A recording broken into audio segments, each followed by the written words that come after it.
Hey, KOTG Tuesday. What's up, guys? What up? Yeah, we are back at it, man. Welcome. A few people jumping on here. You know what? I got to call Grass Geek out, guy, because he was first in the chat, but he typed number one. Like, come on, he didn't even type something out, but he beat me. He's letting everyone know he is number one tonight. Grass Geek number one. He beat LTZ, so I guess that does make him number one.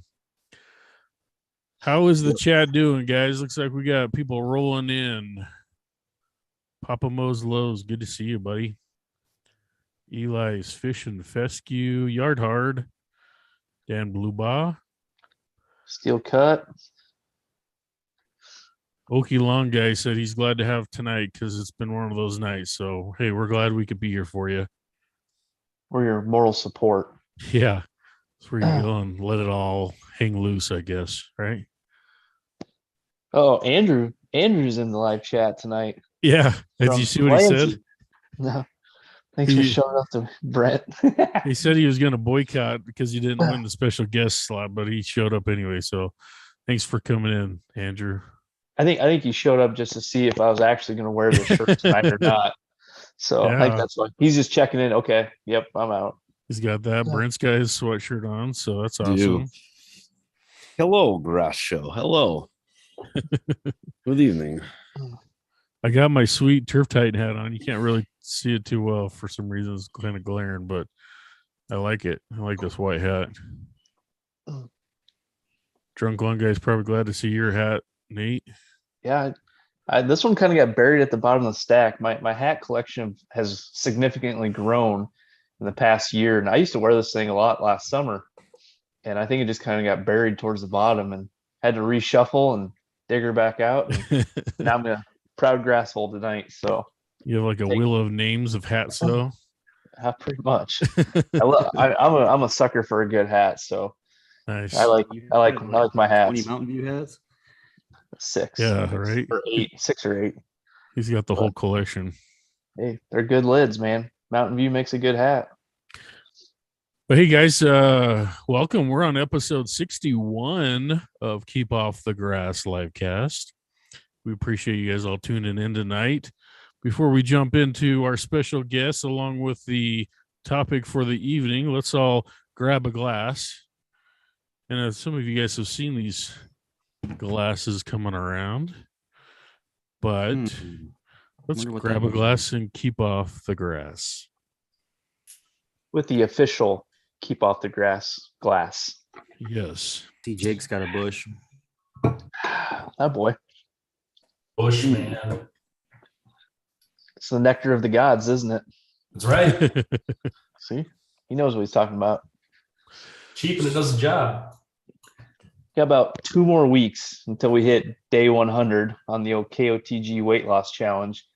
And then once that hits, it's back to game on. It's back to cracking them open on Tuesday nights. So, but we took some time off from the bush lights just to get the diet in check. But we're gonna be back soon.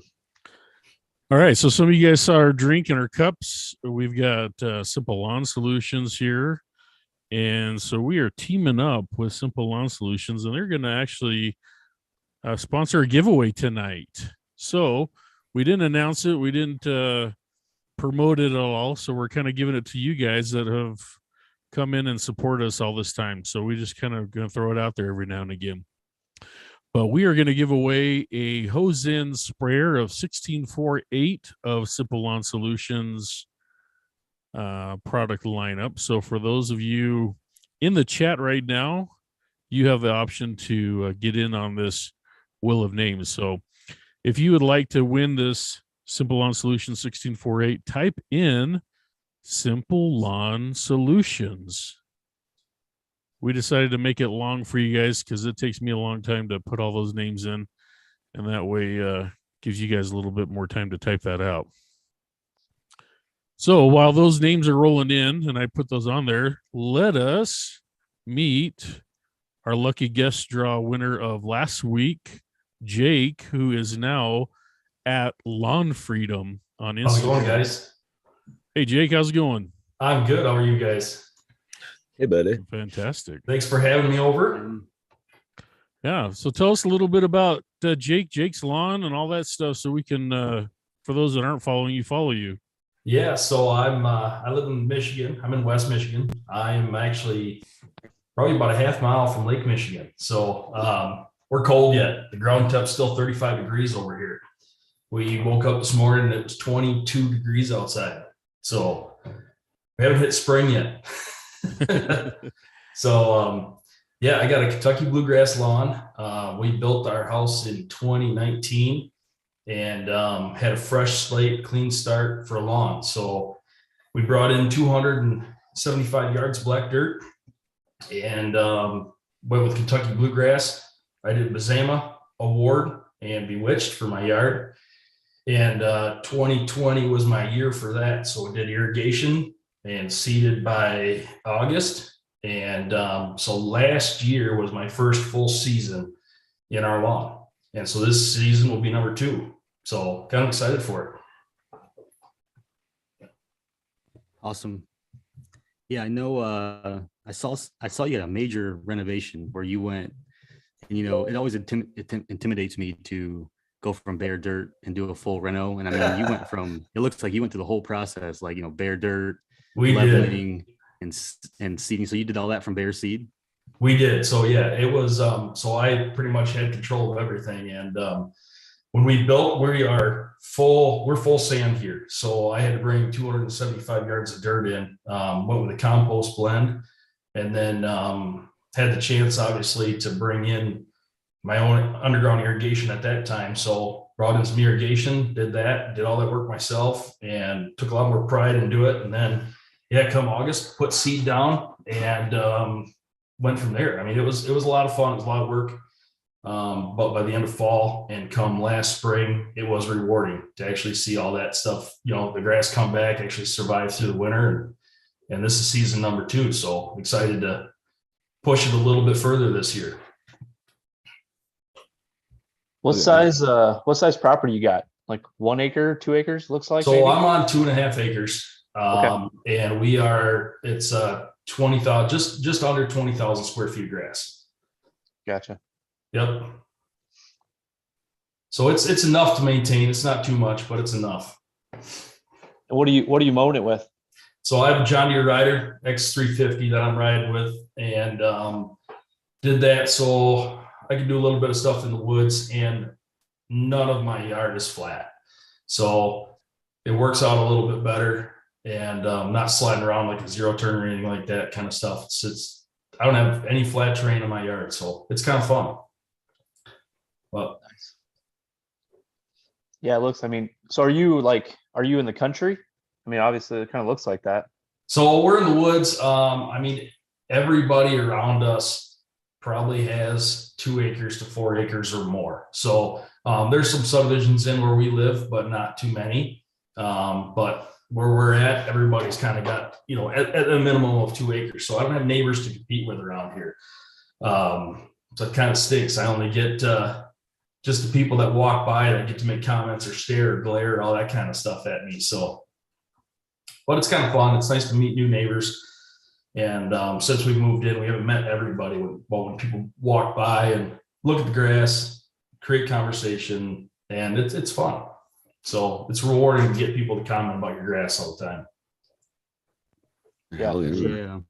Looks great. Yes, hopefully year number 2, we can push it a little bit harder. And, I fought a little bit of weed pressure my first year just because of the dirt that we brought in. So Pre-Emergents last year was a big game player. Just trying to keep the weed pressure under control. And it wasn't bad. I mean, we had a little bit of weeds, a little bit of pole problem, but seemed to get that under control. And hopefully this year it'll stay under control. So what are you mowing with? What's that? What kind of equipment you got? What are you mowing with? And do you have any other equipment? So I got a John Deere Rider X350 that I'm doing, and then I've been doing liquid apps. So I got a sprayer attachment for the back of it, and that's kind of it. Just keep it a basic, not doing anything too much. So what's your normal height of cut? So I'm staying at 3 inches, and I'll go to 3.5 in the summertime. And it kind of seems to be where the grass seems to like it so far. I've tried going a little bit shorter, but with the new grass and the roots not being quite there yet this year, I try to stay a little bit longer. And that was one thing I had to learn out this first year too with the grass was I don't have a lot of root structure yet this first year. So irrigation was a big thing, big trial run this year. Once I set it up, I didn't have time to go through it until the grass was established. This year, spent a lot of time dialing my irrigation that first season and had some dry spots and stuff like that. But after some adjustments, seems to be under control. So hopefully this year's a little bit easier. We can just stay on, get fertilizer right and all that kind of stuff and carry on. Yeah. Hey, one question I had, like with your tree line, I'm assuming you got a pretty good shade around part of the lawn, and then maybe like the middle, maybe towards your driveway and whatnot, you probably get a little more sun. Do you notice do you notice almost like two different, I'm going to say, climates with that aspect of it?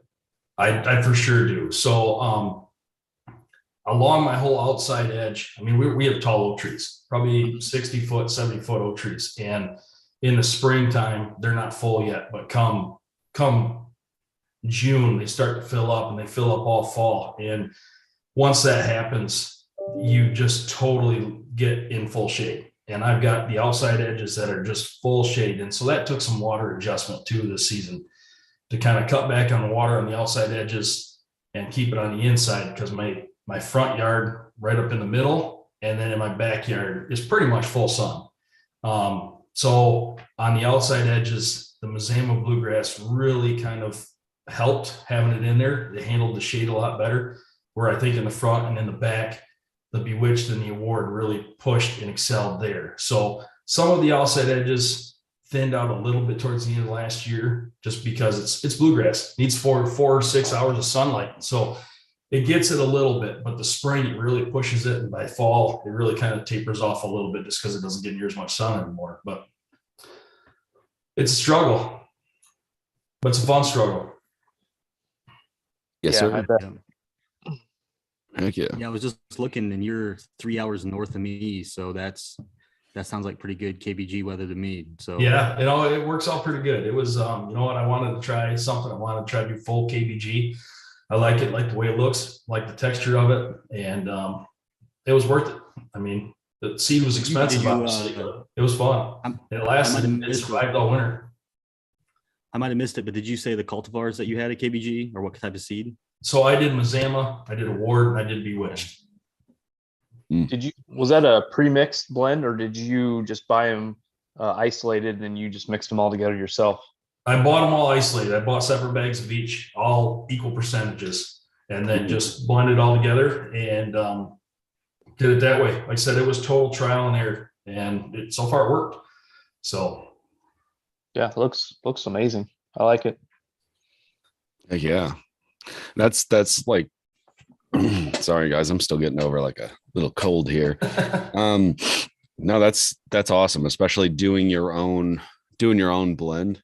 I think that's something that I probably would not consider doing myself, or just, it wouldn't even occur to me, I guess is what I'm trying to say. Yeah. So I think that's really cool. It's really cool. It was, like I said, it was worth a try. And I mean, seed's expensive. Seed's not cheap whatsoever.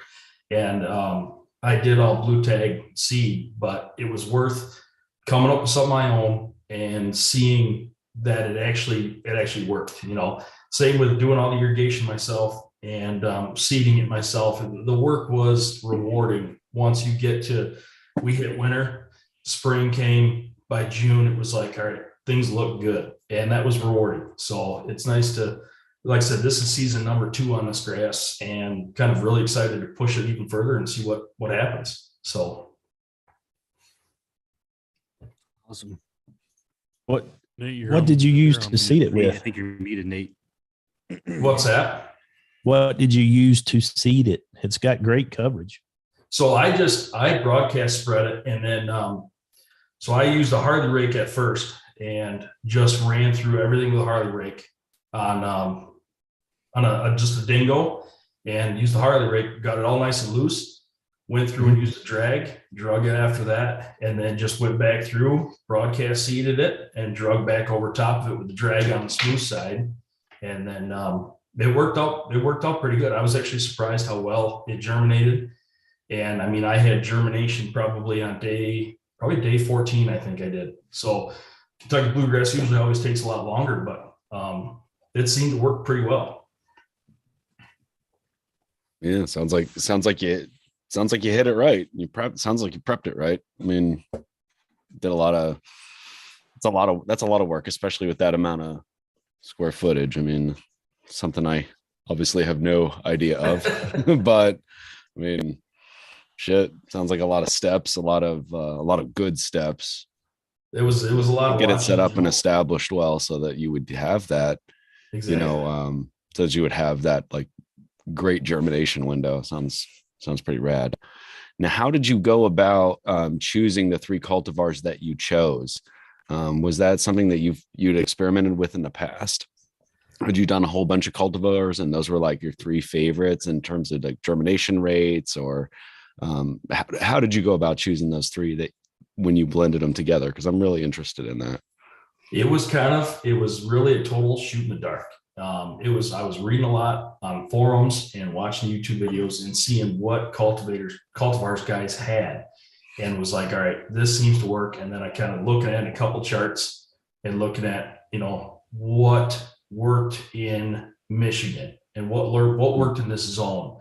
And then I called some of the suppliers I got my seed from and just said, hey, what do you guys recommend? And I looked at a couple seed blends of what was in there, and those 3 just kind of stuck out. Mazama was good for some shade. Also had some dark good color. Bewitched has good color. And then Award had some pretty good disease resistance. And it was like those 3 kind of stuck out to me.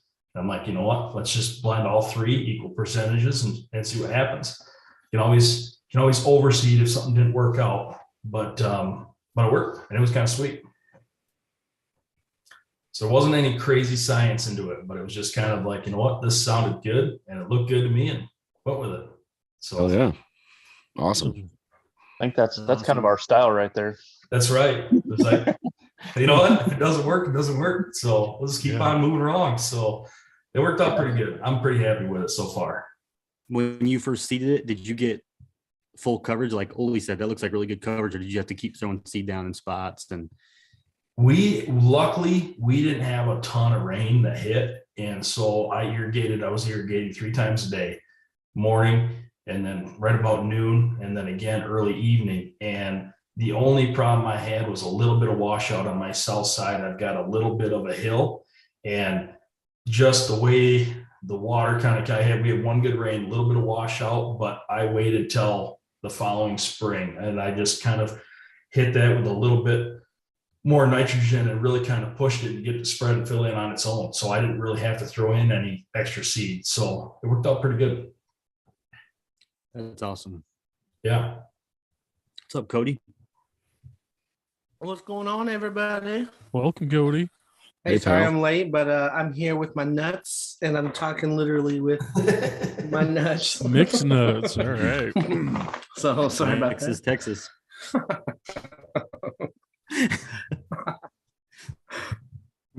Good to see you, buddy. Hey, man. What's up, Lawn Freedom? What's going on, everybody? Yo.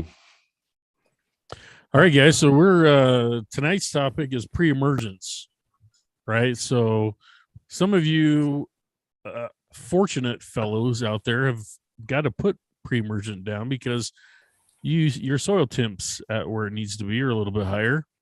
Some of us are not so lucky. We keep winter keeps kind of knocking on the door and swinging in and throwing snow on our ground. So we haven't done pre-emergent yet. So let's kind of maybe start there. Is pre-emergent? Well, pre-emergent essentially is you're trying to hopefully get the weeds before they pre-emerge, right? So for those out there that don't know what pre-emergent is, it's put your put your weed killer stuff down before those weeds start popping their ugly little heads in your yard. But when is a good time to do it? We've heard some people maybe do it at the end of fall, right before their lawn goes dormant, or we've got some people that wait until the springtime. When do you guys usually do it, and when do you think is a better time to do it? Well, let's back up for a minute. That what does a pre-emergent do?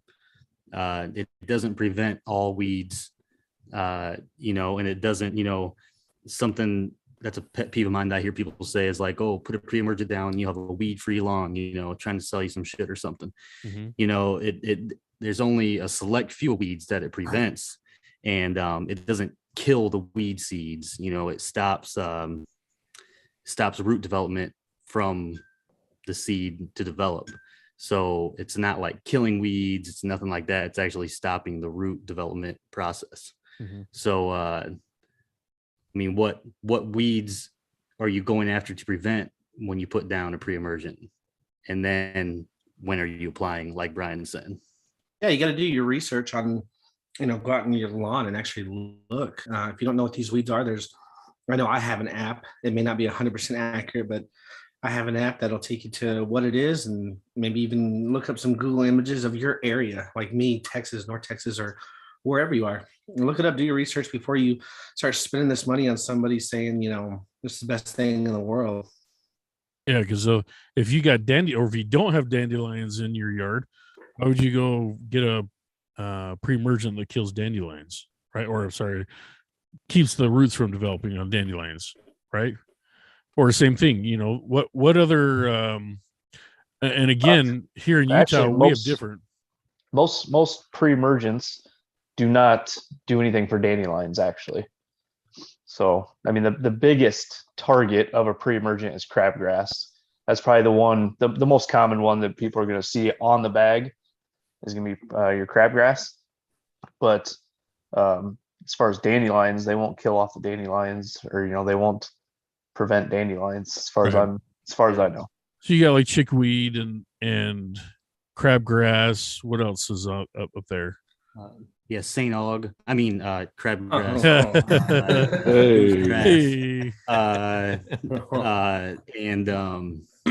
But yeah, like chickweed.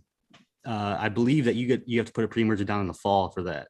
That's a winter weed. Okay. So if you put down a pre-emergent in the fall, that's going to prevent chickweed, as well as like bentgrass and poa. If you put it down in the fall, that's going to prevent the winter weeds from going, which is under that category. But typically people are going after, crabgrass, goosegrass, some of the invading ones that come out in the summer. That's what you're going after in the spring.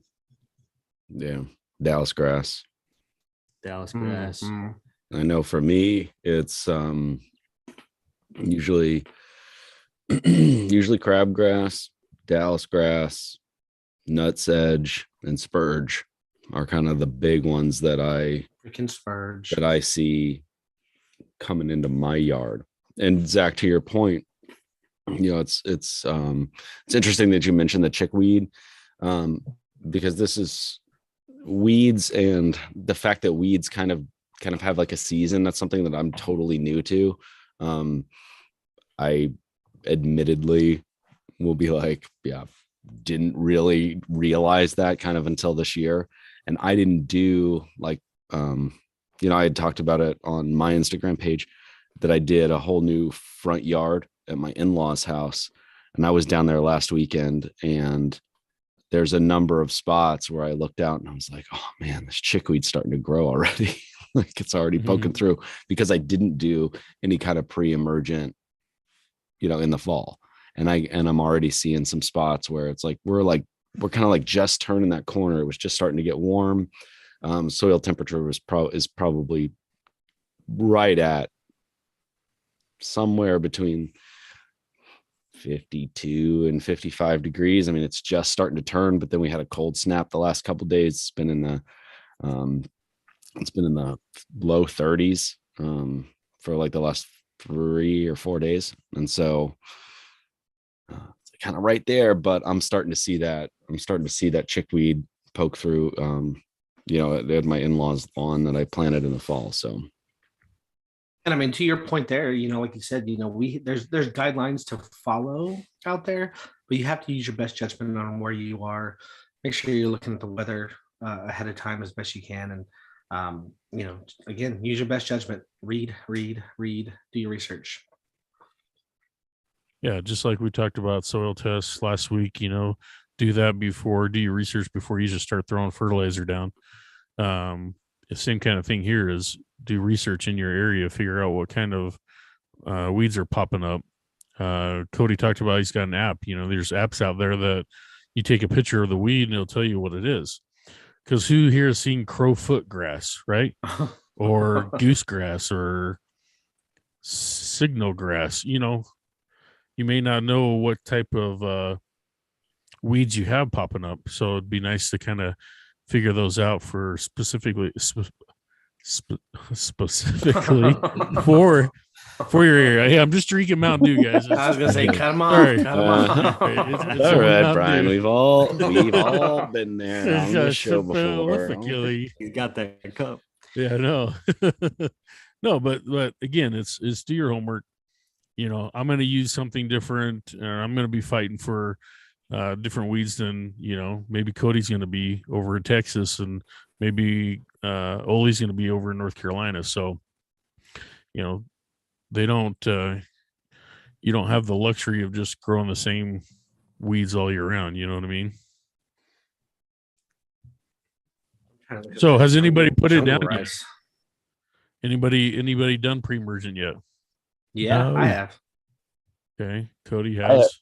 I have not. My plan is Thursday because they have rain in the forecast for Saturday, and so that's a key element, or I'll say key element to the process is it needs to be watered in.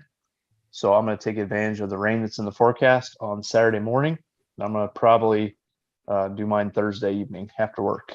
So. Nice. What you got that Let's Go, right? 007. Yeah, so I'm going with the Let's Go 007 Stonewall. It's a prodiamine, but I personally right now do not want to push any nitrogen because our overnight temps are still in the 30s, but during the day we're hitting the 50s, 60s, and the soil temp's starting to rise. It's getting up in the low 50s during the middle of the day, and then tailors off at night. But like I said, and I know my guess is around the edges of my sidewalks and my driveway and everything, I would imagine that some of that's probably already hit 55. Just because that tends to be a lot hotter with the sun hitting on the pavement, and that attracts the heat. So your edges are actually a lot warmer.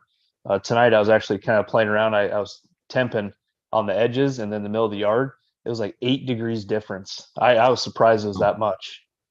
Wow. And I got to thinking about last year, and I'm like, almost all the weed pressure I had was completely on the edges. And I was thinking, the reason it was is because maybe as I was spreading, I wasn't getting close enough to the edges. But I honestly think it's just the fact that maybe, I'm hitting the middle of my lawn at 50, and the edges probably already hit the 55 mark, and already some germination happening. So timing is key. Yeah. So here's the question. So, drunk lawn guys like, oh, our temps are here. So if let's say the hottest part of the day, I go out and I check my soil and it's 55 degrees, but yet it's going to get down to 38 tonight. Right. So I know that soil is going to get cooler again. It's not going to be 55.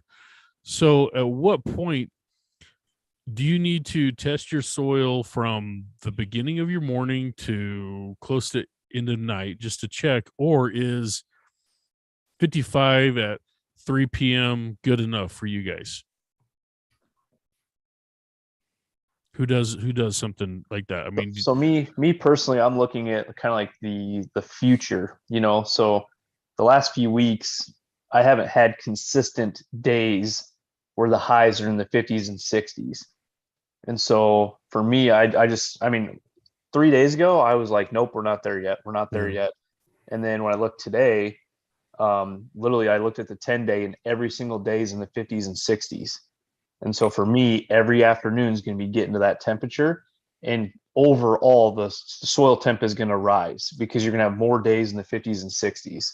So it's not going to be trending down, it's going to be trending up. So even if you're a week early, it's that you're going to be perfectly fine. Okay. Yeah, I've kind of taken that same approach as well, Nate, in saying that like, oh, okay, it's afternoon is afternoon, on a Saturday, right, is usually when I'm home to be able to, stick a meat thermometer in the soil and take a look at, get an idea of where the soil test is, as well as there's a website too where you can look up your average soil temps in your area. Was that Greencast? Yes, Greencast Thank you. But I'll throw a disclaimer out. Don't use that as like the golden rule, because it can be off, and B, Yep. like 10 miles, like in the city next to you, it can be completely different. I personally only use it as like a reference. Yeah. But I would 100% stand by the fact that you should go out and temp your own lawn in multiple places. Because you're going to have different temperatures. So one thing I wanted to bring up on the show was, so my hill in my backyard, There goes the hill. as the sun comes up over my house, it hits that hill for a large part of the day. And like right now, I'm noticing that my hill is greening up, but nothing else is. Mm. And so what I'm noticing is that, and so I checked the soil temps on the hill, and they're actually a couple degrees warmer. So that's also prompted me like, man, I need to get out and get my hill, get the pre-emergent on my hill, because it's probably, I hate to say it, but I might even be too late on that. So I definitely got to get that going. So yeah. So I tend, like you're saying, Nate, I kind of tend to marry those 2 points of reference. Number one, looking at something like Greencast, saying like what's the average, but that gives me the timing to be able to say like, okay, well, these are the averages, so now let me go out and go ahead and measure the soil, and then kind of putting that base of information together and making a determination. So for me, we had a warm week last week, and then we just had a cold snap probably the last couple of days. So I was away this weekend. Friday night when I got home from work, I went out and I put it down. I used the Barricade from the Andersons this year, which is a prodiamine product. And I put that stuff down right after I got home from work. I didn't even change my clothes, man. I threw on a pair of sneakers and I went out there and just did it because I wanted to get out there and get it done, because we were going out of town for the weekend that night. And so, I went out there and do it. And I knew it was going to rain on Saturday night. So I think it's probably pretty good timing. We will see if that timing was in fact great. Depending on what the weed pressure is like, in the next couple of weeks, we'll see where I'm at. I think one thing that I have seen is, one thing I've read on and stuff, and I kind of think is probably true, is prodiamine seems to be a little bit better of a product if you're early. And dithiopyr is a better product if you're a little bit late. Dithiopyr has a little bit of that post-emergent action to it for crabgrass if you're in that 1 to 3 tiller stage. So it can treat that a little bit, whereas prodiamine lasts a lot longer than dithiopyr. And so if you're a little bit early on that window, you're a little bit safer, is what I've read. And I've been using prodiamine. I haven't had a whole lot of problems. And I do a split app. So I'll do an app in the spring, and then I'll do an app late summer before we go into fall. And that seems to have worked for me. So I've been sticking with prodiamine spray and liquid and doing half apps. Yeah, that's a good point that about the prodiamine and dithiopyr. And also, like with the 55-degree mark, that's when crabgrass can start germinating after 7 consecutive days, I believe, of 55 or above temps. So with prodiamine, with a longer duration, you're okay to apply that a little earlier. It's probably not going to hurt much.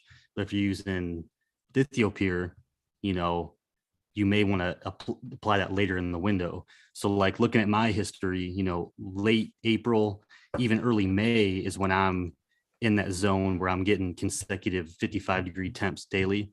So this year I'm rolling with a pre-emergent with fertilizer in it. So I'm not going to apply it until near the end of April at the May towards the later stage, like you're talking about. And I've done prodiamine for years because of the duration, and I've always gotten it down early, maybe earlier than I should have, just to do it.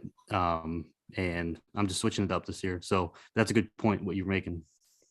I've heard a lot of people go with the strategy of prodiamine in the spring and dithiopyr in the fall because of some of that, you know, the effects that it has for the fall weeds that are coming and what it can do for you coming back in the spring.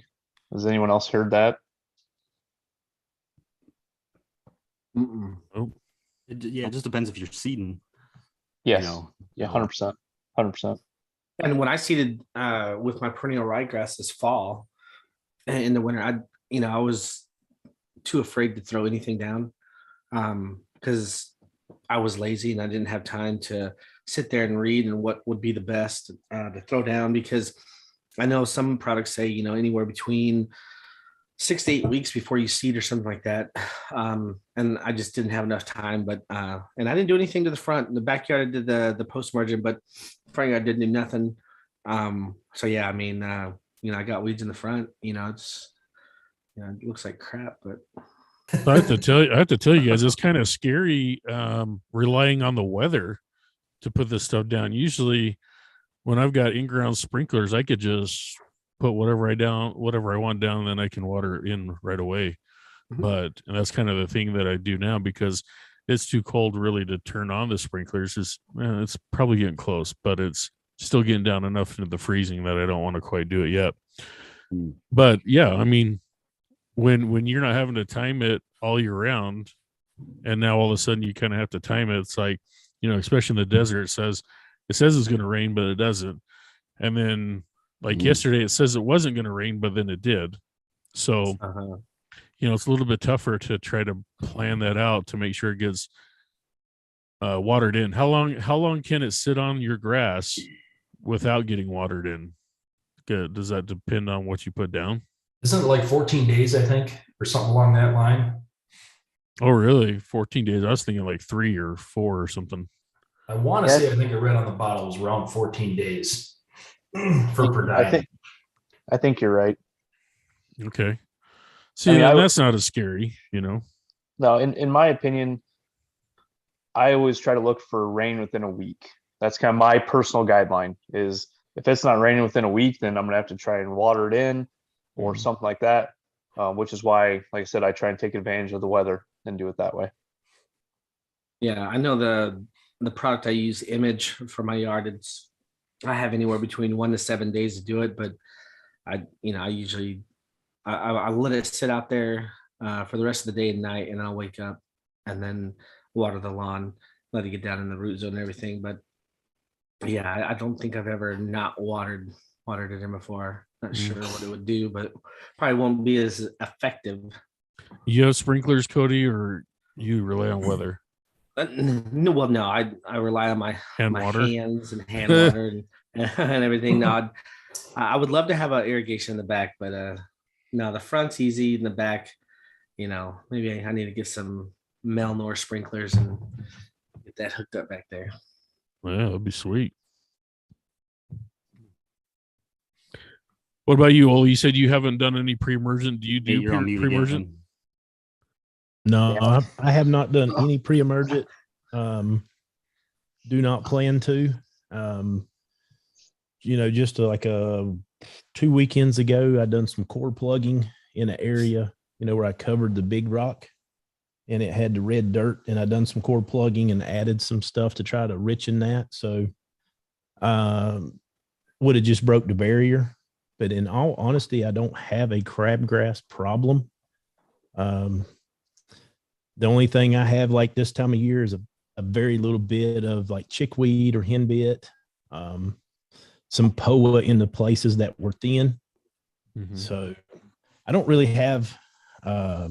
So you don't do like a blanket. You just spot it. You spot treat later on. What I do is post. Okay. Now I've got some pre-emergent that I'm going to put like in the flower beds. I've got pre-emergent that I'm going to put in the driveway cracks to keep things from having cracked grass and competing with AA Ron. So, you know, I'm going to use some stuff like that, but out in the yard, no.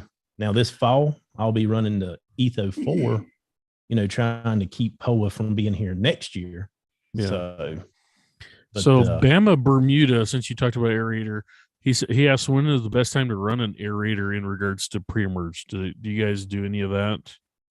If he's going to do that, he needs a core plug first and then spray his pre-emergent after, because if he sprays it first, he'll just break his barrier. You know, it basically what it does is it makes a barrier, and then like y'all were saying, it root chemical barrier. So pull plug, so aerate, and then do your pre-emergent after that. Yeah, but if you were core plugging, then you definitely wouldn't put any seed down, because if you put seed down, trying to thicken some areas up, and then sprayed pre-emergent, you'd be backing up. Right. Just be shooting yourself in the foot. Let's hit on that in a little more detail, because there were some questions about timing of seeding and whatnot in the chat. I think that's just kind of a topic that we can hit on real quick. Like a trend this year, I've seen on some Facebook posts that people are putting down prodiamine and then seeding into it. And I don't know, I've seen it more this year than I have the past couple of years. And what they're doing is, you know, if they have some spot seeding to do, they're blanketing, you know, prodiamine or dithiopyr, and then they're roughing up those bare spots, kind of breaking the barrier, and then they're seeding those bare spots after they blanket spray, which I know some people are having success with that.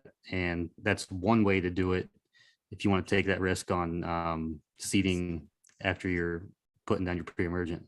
You know, it's funny you mentioned that. I was going to bring that up too, because I was talking with a buddy of mine from work today. We were talking about pre-emergence, and that was one of the questions that we were kicking around was, you know, going ahead and putting down a pre-emergent, and then going back, because he's got some POA spots, and he's like, you know, should I go ahead and he's like, I'm thinking I'm going to go ahead and put down the pre-emergent and then go back and kill off those spots of POA. He's going to go, you know, hit them with Roundup and, you know, let it die off, and then go back with the garden weasel, you know, little spots, go back with the garden weasel, break up that soil, and then go ahead and, you know, throw some seed at it. And I go, and I was like, to my knowledge of the method of action, like how it's working and creating that barrier, like that should work. But I was going to bounce that off you guys, because obviously, you know, listen, I'm sure as hell no expert. So I was like, as far as I know, that should work just fine. But, you know, so that's interesting that you bring that up, because I was going to bring it up too. I know I've just seen a lot of people doing it. I mean, I personally haven't done it. I just didn't know if anybody had any experience with that. Yeah. I mean, the only experience I have as far as like a pre-emergent and seeding is using something like tenacity, you know, where you can apply that after you've seeded and get some pre-emergent effect, but it doesn't affect your seed. Yeah. Right. As far as I know, tenacity is the only thing that does that, right? It's the only thing that's safe for seeds, really. I think not all seeds. You got a couple of them that you can spray at seeding that doesn't affect germinating, like Pilex, Drive, Clenclorac, which is Drive, or Meso, which is Tenacity. Okay. Yeah, because the Scott's starter with mesotrione in it does not. I mean, it literally says it's safe for seeding. Yeah, I have seen that actually. Yeah, because Lana Brasky, he asks, you know, let's say you're putting seed down tomorrow, would you do pre-emergent? So it sounds like there are a few options out there. Again, depending on what your climate is and what kind of weeds you're going to be facing, what you want to put down, and you got to do your research on that. But if your yard's good and thick, you know, why do it? If it's thin, I could understand it, but yeah, it's good and thick. You know, why spend the money? Why put another chemical down that you don't need? So if you guys are overseeding, if you're overseeding, would you do it? If you're overseeding, you would run something like Tenacity if you wanted to, or Meso. Well, I mean, so with the prodiamine, I believe on the bag, it declares 6 months that you should have a gap between applying the prodiamine and then seeding. So that's why a lot of people will do their prodiamine in the spring, not do a split app, because that's gonna push it back even more, 45, 50, 60 days, whatever. But those do the one full strength app at the beginning of spring, and that gives you your 6-month window. Then you come into fall and you should be clear to overseed. That is an option. Well, let's say you had like a spot that's bare.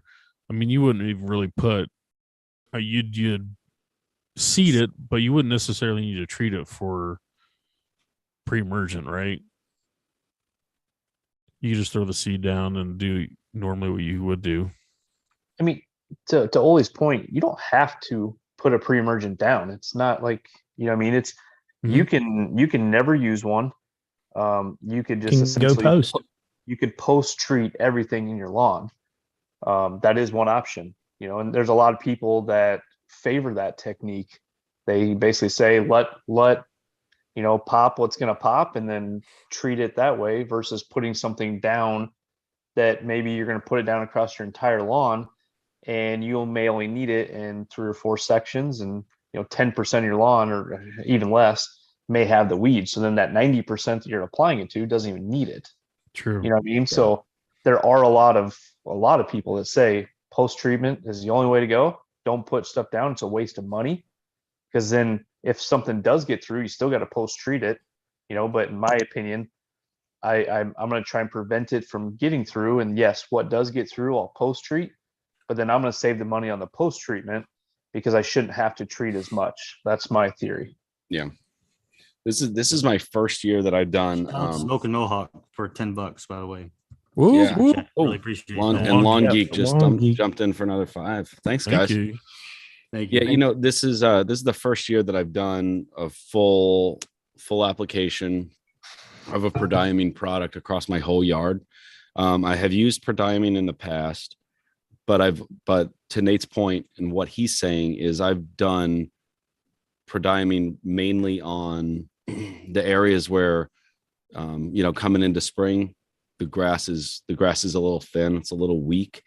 So I've done like kind of I don't know, sections, I guess you could say, like kind of like almost like a spot treatment, if you will, but saying like, oh, here's a section, here's a, you know, whatever 10 by 15 foot section that is a little weak, it's a little thin, let me go ahead and put some pre-emergent there, but then other places not.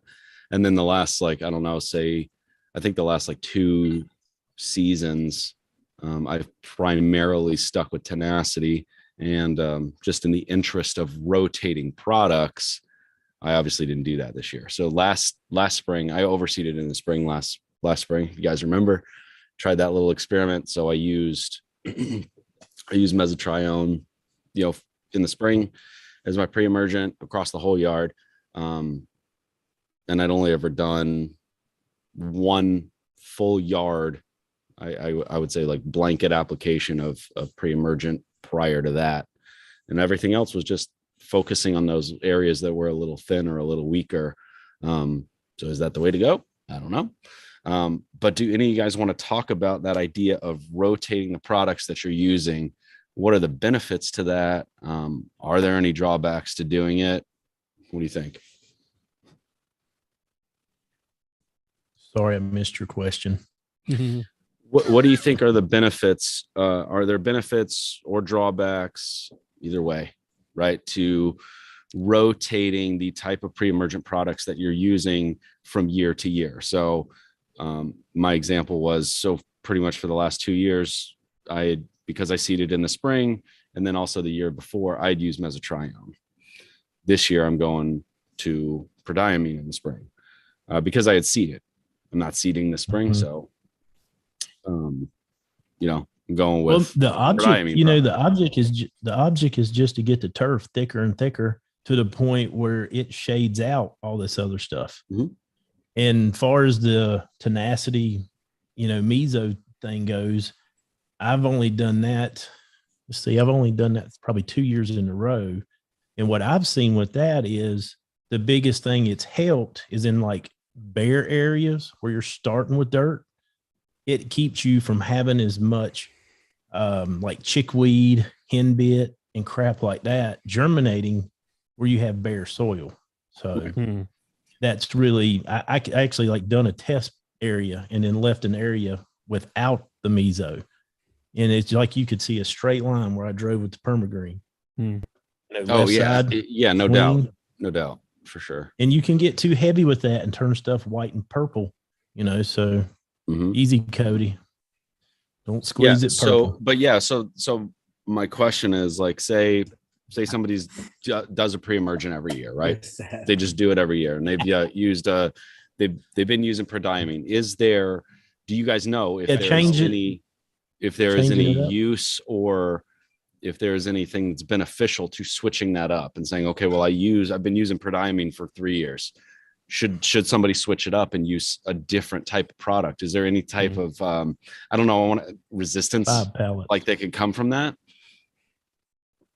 I don't know. See, I know I've read a couple things. I don't know a lot about that, but I've read a couple things of using different groups of herbicides because your soil can get used to what you're using. So switching up to a different group. But as far past that, I don't know. I've never experimented with anything on that except for reading just a little bit. Yeah, that's kind of interesting thought there, Brent. I wonder if maybe something to look for in the future, if your ground gets used to it or you get too much into it and it, something else grows, try something else. Maybe. I don't know. Yeah. I don't know. All right, guys. Well, hey, it's, I'm having so much fun here. Like, I love just chit chatting. This is awesome. I just looked down at the clock and we're like 55 minutes into this. Ooh, boy. It's a lot of the week time then. Yeah, we got a couple things to go over. So, lawn of the week. Hey, we decided to do one this week. You guys have got we got some lawns that are coming awake and they're popping. So we actually had quite a few entries that we had to debate back and forth on who we wanted to do this week. So for those who are new, this is what it is. KOTG Lawn of the Week. We've been doing this for about a year now. And the great folks of Pro-Pete have sponsored our Lawn of the Week. For those people who win it, they get to pick their own NPK bag of Pro-Pete so they can actually make that lawn look even better and better. So we appreciate Pro-Pete and their partnership with that. To enter, all you got to do is on Instagram, hashtag KOTG Lawn of the Week. Put it in a post or a reel. If you do it on a story, it disappears in 24 hours and we don't have time to look at it. We had about three more entries came in today. I'll tell you guys, we don't have time to sit and debate about it, the day of or a couple hours before the show goes live because we got to get ready for it. So we need you guys to post that stuff by Monday. Use that hashtag KOTG Lawn of the Week in Instagram by Monday so we can look at it and use the full day on Tuesday to really debate who gets it or not. So this week we have a new person and I saw them in the chat and it is Lawn of Brasky. Ooh, first mow of the year, taking on everybody. First mow of the year. Look at that. It's coming in. That is nice. Ohio, stand up. Hey, Olee. Single doubles. Straight stripes, bitch. Single double? I want everybody that's listening. Mother effers right there. Everybody that's listening, I want you to mow. Olee, your mic's not working. Olee's mic is not working currently. It is malfunctioning right now. Kirby stripes, Hagnate, Mow Kirby stripes. You will not get my vote ever. We don't need your vote. We got other people here. We got 7 people. Yeah, you're just one out of the rest. Has a Kirby stripe won yet? I don't think so. Hell no. So we'll have to kind of put that to the test. Somebody out Kirby's there do Kirby beautiful. stripes. Rooted one with a. Oh, he did a circle one. Circle. That's That different. don't count. Circle. I don't count. That's different. All right, so here's a challenge to all you guys listening. Do some Kirby stripes. And Brian's see microphone if is you win. currently malfunctioning as well. No, I just want to see if we can if they'll win or not. We All right. how about we wait and save that for a specific like Kirby okay. contest. All We'll right. take 1 week when everyone's lawn gets up and rolling, and we'll literally do a week where you must submit a Kirby stripes, and I'll That week will be every week. I'll even do a Kirby stripe for that one. Yeah, I want to see that. I want to see that, Nate. Let's do it. Hey, And we'll, if you and do we'll, curvy stripes, they must be on the heel. Yep. that'd be because I'm rolling down the hills. The only way there's gonna be Just curves stay there. out from under the mower.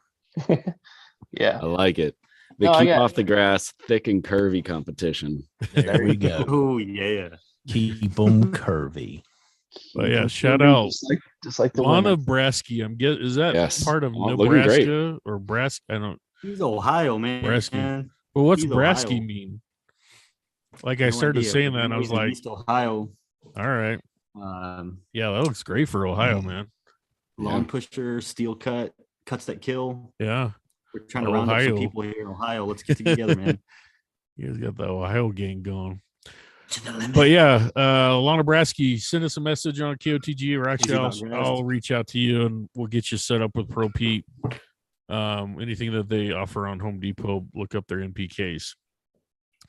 All right, so job. now rolling into that, we also, for those of you that kind of strolled in a little late, we had a Sorry. surprise that we're teaming up with Simple Lawn Solutions, and we're actually doing a giveaway for one of their products tonight. It is the 1648 hose in sprayer. We had you guys type in the name, and we got a wheel of names here. So let me pull that up here real quick.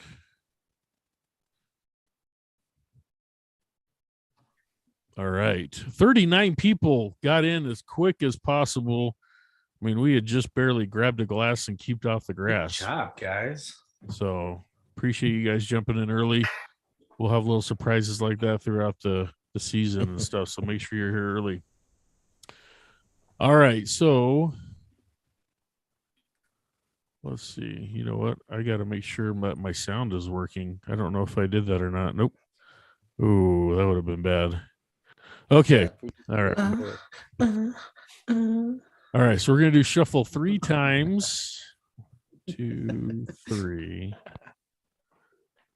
All right. Full screen. Here we go. This is for the Simple Lawn Solutions hose and sprayer 1648.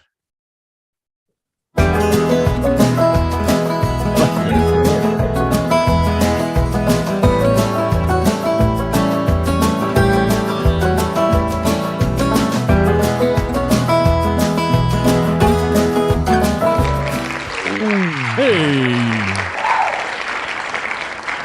Lawn Journeys. Congratulations, man. Mm-hmm. Nice. So send us a message on Instagram, KOTG, keep dot off dot the dot grass. And we'll get some information, your information over to Simple Lawn Solutions. Nice. Congratulations. Also, check us out on our website, KOTG.live. We have not plugged that for a little while. It's still going. Some information's up there. You guys can rummage around. We've added another tab on there. I'll let you guys go find it yourself. See if you can find that new tab we added and see what it's all about. But you can see a lot of the weeks on there, all the past winners, all the new winners, more information about us. A nice little collection of all our live casts and as well as our podcasts that Brent's putting up. So we appreciate you guys. We are caught up on Nice. Yeah, buddy. Yeah. Yeah, you Finally did. got there. No, Brent's Plug that right beast. now. So yeah, we got the Andersons episode went up today, and then I finished up the editing for last week's episode, soil testing episode. So that is going to be posted later this week, and then we will be all caught up. So Nice. awesome. so we're there. So check us out on the podcast platforms. If you don't have time to jump in, something comes up, can't jump in the live chat, you don't want to sit here and look at our ugly faces for an hour and change, listen in the car, all the podcast platforms that are there. And while you're on there, if you don't mind scrolling through Apple Podcasts, go ahead and give us a rating.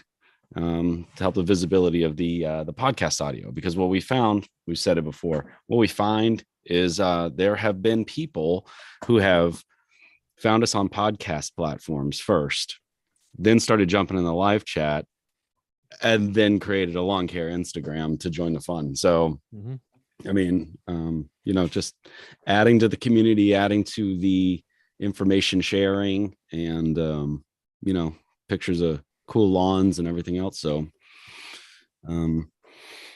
help us get the word out, get a little more traction on the podcast platform, because it is slowly drawing people in. There have been a number of people that we've talked to who've started jumping in the chat, who found us on a podcast platform. And as we've seen, actually there's a ranking of top 100 podcasts of the lawn care, and we've seen our podcast continue to climb. So we have goals, we have ambitions to reach certain numbers and stuff like that. So if you watch the show tonight and maybe you want to re-listen to it, next week as you got a trip, 2-hour drive down the road, throw us on and play it back, and maybe you missed something, or maybe you got more questions. So we'd appreciate that. And shout out to our Denmark people. We're killing it in Denmark. Yeah, buddy. Yes. Denmarkians. Yeah. Home and Garden podcasts. That's right. Oh yeah. Well, this has been a good show. I think that we could probably sit here and talk about this for another hour. For sure. Because I think that we came up with a lot of good questions. I know that I, thinking about it, I had a lot of questions kind of coming into the show that I was like, well, I don't know. Let's bounce it off everybody. See what you guys think. Yeah. It's just like a lot of things that we talk about. We could go on and on, because you can dive deep into some of these subjects, and it's insane. But if you're in the live chat and you asked a question and we didn't get to it, obviously we're not going to be able to get to every single question. But if you asked a question and we didn't get to it, after the show's over, post your question on the YouTube video, and we will maybe try and start a discussion or try to answer the questions in there. So that's another way that we can have this conversation and keep it going. Others can view it and read it as well. So I just want to throw that out there. Yeah, and just like everybody does in the chat, people answering each other's questions. I mean, ask a question in the comments. Everybody circle back to the comments in a couple days and see if you can answer one of your buddies' questions. Somebody that we talk to. So, like for instance, like Jake, how do you feel about us? If you ever reach out to one of us, do we reach back out to you? I mean, how do you feel about that? Oh yeah, I mean that's the way to do it. I mean, I listened to the podcast at first. I was following the podcast. I was listening to them at work, through headphones or whatever, and then jumped on Instagram for a while, and I was like, hey, this is pretty sweet. Jump on the live chat and you watch guys chatting back and forth. And it's so much more interactive and more fun than just sitting there listening to it on the headphones. So definitely if you're just listening to it on the podcast, jump on the live chat, and it's a lot more fun. Yeah, cool. Buddy. See, Well, then to add in the opposite, the YouTube's fun and the live chat is good, but Brent really cuts it up and makes it clean, and he adds little things here and there in the podcast platform. So, if you want a second listen and you're in the live chat, go ahead and check that out. Somebody says like boner, he's got to cut that out. So Or he highlights it. Or I highlight it. Yeah. That'd be a whole episode. The triple because I've been so behind. Because I've been so behind on them, I haven't been able to take the same time and care. Because there was a while there where I was on top of it, and I was adding sound effects every time there was some inappropriate comment. Everybody was getting a bell, and I was doing all this other stuff. So hopefully I'm going to get back to adding in some more goofy sound effects and stuff to make it a little bit more fun to listen to. But I enjoyed doing it, and I think it's funny. I try not to make it too cheesy, but listen to the podcast, you'll never know what you'll hear. So It's true. It's awesome. and I feel like this is a good time also as we kick off, I'm going to say, the new year, and we start getting into topics specifically regarding the lawn. I think it's very important to reiterate that we are strictly DIY guys. We are not professionals. Most of this is our opinions. You can fact check us and all that stuff, and we're probably going to say stuff wrong. But like I said, that's the whole point of this is we want to have kind of a, this is what I do, this is what I've heard, and just have that conversation. But like I said, we've said it year after year, guys, we're not professionals. Do not quote us on anything we say specifically. We're just here to kind of help others and suggest things. And guess what? We never will be professionals. We don't do this for a living. We have other full-time jobs. We just love to be in the lawn. This is us hanging out at a barbecue talking about lawns. So don't get your panties in a ruffle. If you do, send them to my house.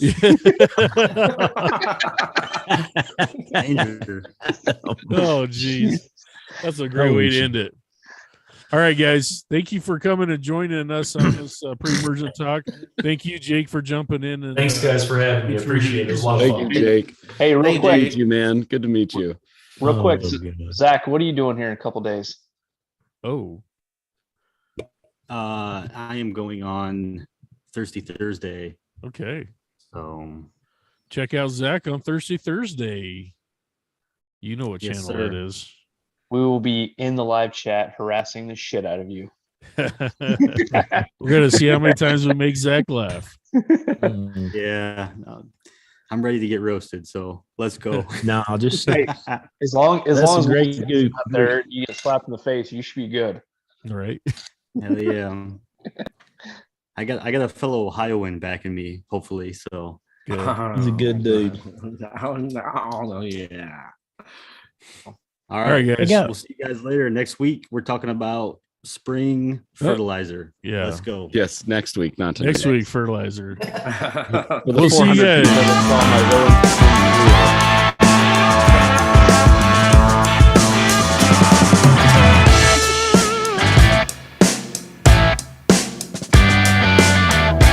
These nuts.